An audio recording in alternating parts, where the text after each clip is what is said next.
Okay, go ahead. You just come over here. Where is これね Okay. All right, good afternoon. Today is November 23rd. It's raining, it's cold, but Kimoto-san will go to warmer places. We are all very jealous. So he will be gone for a month. Yeah. So nice. I'm looking forward to see your suntan when I come back. Last week we were viewing and discussing the jobs that are at risk from automation, AI, IoT, machine learning, robotics. There are so many threats that people see when they look at their own job and how things could be automated and how that could actually threaten their jobs. And so we're discussing many areas, and it's blue collar workers, which seems rather obvious. But there are also a lot of other jobs at risk, like taxi drivers, accountants, law, so legal paralegals. These people, they also their jobs could be done very quickly, very efficiently by using technology.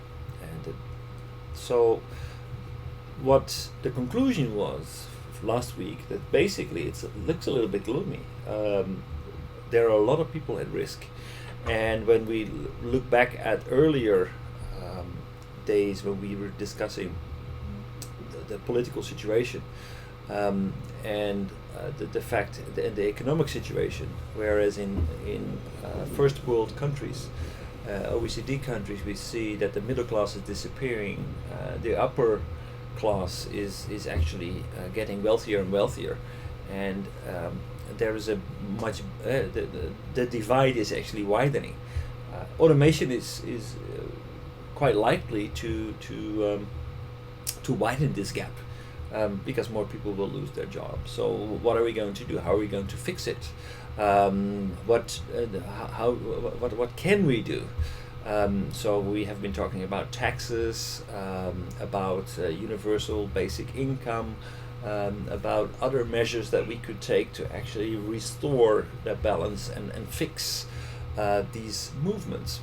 But today I would like to look at the flip side, and to put these the negative message from last week into perspective a little bit more. So I would like to kick off with a video from David Autor, who will put this wave of new technology into a historical perspective and say, okay, have we not been here before? Is this not a development that we have seen in all times, during the first industrial revolution, second industrial revolution? How different is today's technological development from technological developments in the past? So let's have a look at David Autor. I think it's about 15 minutes. No, not this one. This one. No, not this one. This one. We saw this last week. Yeah, Monday. Yeah. But these gentlemen didn't see it. Oh, we got so Yes. see? Sorry. Okay. I haven't seen this Startling yet. fact. In the 45 That got mainstream. It's actually going down. What this shows me? This is the fraction of U.S. adults participating in the workforce. That means labor participation.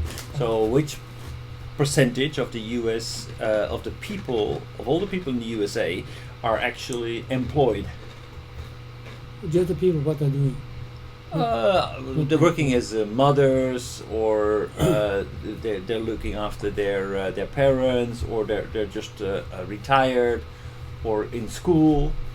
So including the armies, the U.S. forces. No. They are Including. they are Oh, participating in the labor. okay, the workforce. Yeah, they're part of the workforce. Yeah. So people who don't work, So they eliminated the number of this graph, Yeah. So actually, what I including see in here. Japan, in Japanese case. No, this is just U.S. Yeah, I know.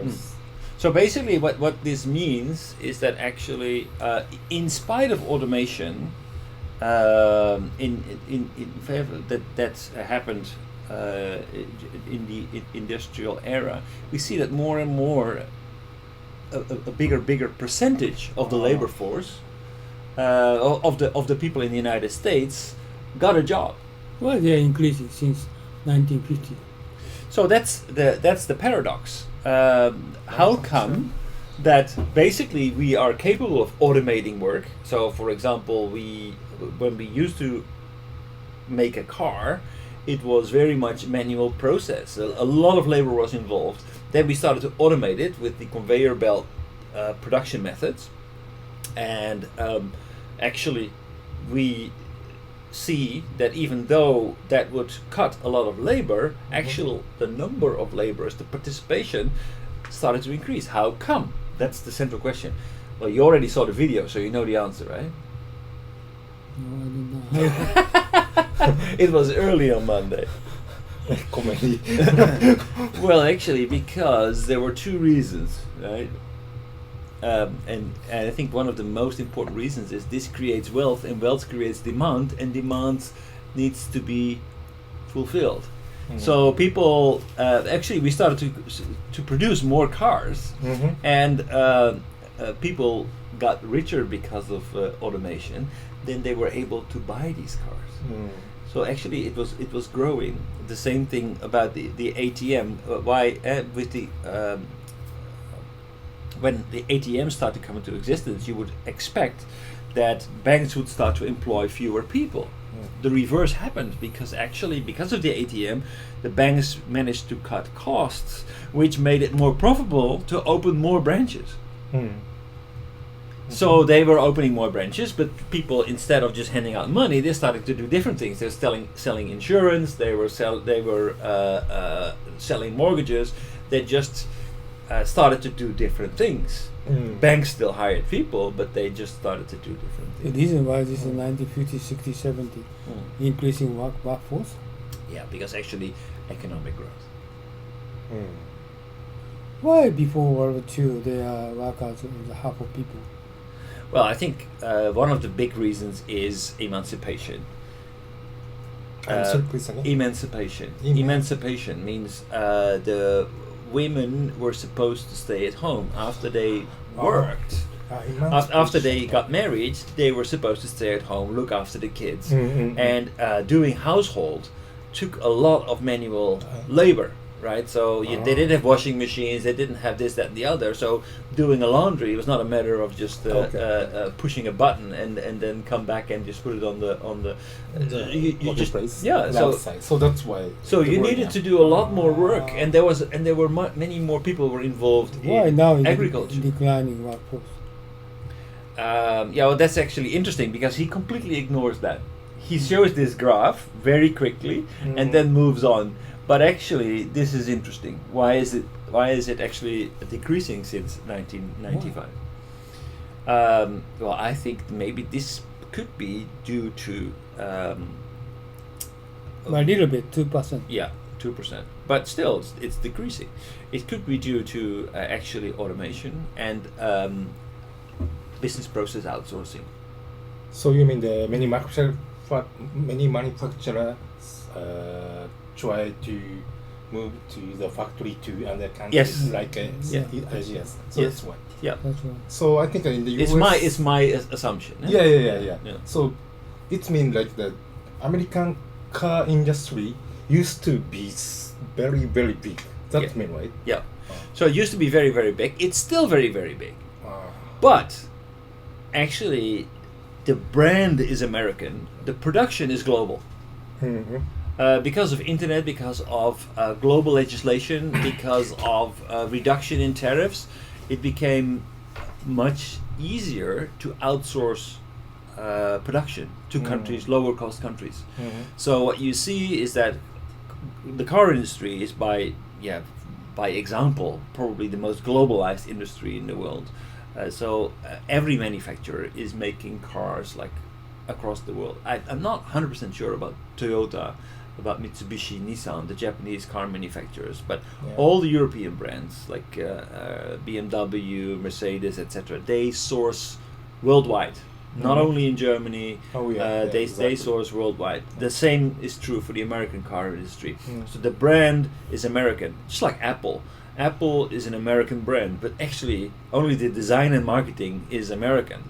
The manufacturing is Japanese and Chinese. Yeah. Assembly factories are Yeah. just Yeah, assembly- Shenzhen. Assembly is in China, and the parts of the iPhone Mhm. are made in Japan. Yeah. Yeah, Murata 製作はソニー。 Yeah. So they create the vital parts for these for this hardware. So it's a global industry, and I think because American industry started to outsource more and more after 1995. No, use this one. Yeah. So from 1995, I think this is the conclusion he doesn't draw from this graph. This biscuit, American taste. Okay. Sorry. So you like this? He likes this. Oh, what It's is it? American taste. Yeah, a little bit spicy. American taste. A little bit hot, right? Did it taste hot? Not Japanese taste, American. Yeah. Right? But I think this is interesting. This is from Bulgaria in Europe. Yeah. Bulgaria. I could tell. It's ちょっと濃い。 Yeah. その Southeast European 味が Like 濃い that. Oh. like so that's Greece, Bulgaria, that exactly. area, and Yeah, from Yugoslavia. Bulgaria. Wow. They also have like very Imported? Yeah, totally imported from Bulgaria. So that's why the price is a little bit expensive. Little bit cheap, right? Cheap? Oh, really? How much is Japanese yen? 100. That's cheap. 100? Really? Oh, it's cheap. Bulgaria is a low. Really? Yeah, Bulgaria is a low cost country. So originally it's much cheaper. Like, I don't know, 50 cents or something like that. Actually, the food there is quite tasty. It's close to Turkey. Yeah, I like Turkey. and Greece. Mm. So it's very spicy, tasty. Why Just decline? like people's emotions. Why decline? So because I think because of automation, globalization, Okay. part of the American workforce has lost their job. It's Wait a minute. Trump told that this the unemployment ratio drastically declining now. okay, but actually, you also know that actually the hidden story there is that they have drastically altered the way that they are measuring unemployment. Eh? Really? I Yes. don't know that. No. You don't know that? No. Oh, actually, then maybe we should look into that because actually the American unemployment rate in real terms, like what they define as unemployed, they have defined a lot. They changed the definition of unemployment. Recently, So that's what- recently. that is my question. Yeah. Recently. Yeah. The Yeah. definition of this graph. Yeah. How they going to change it? Oh, that's basically what you include and what you not include. Basically, mainly what they change it? I don't know in detail. Black people? No, they don't have. At least I hope they don't keep statistics on what race people are. Trump You- like exclude black people. Your question is like a Jewish question. Why? This is very important.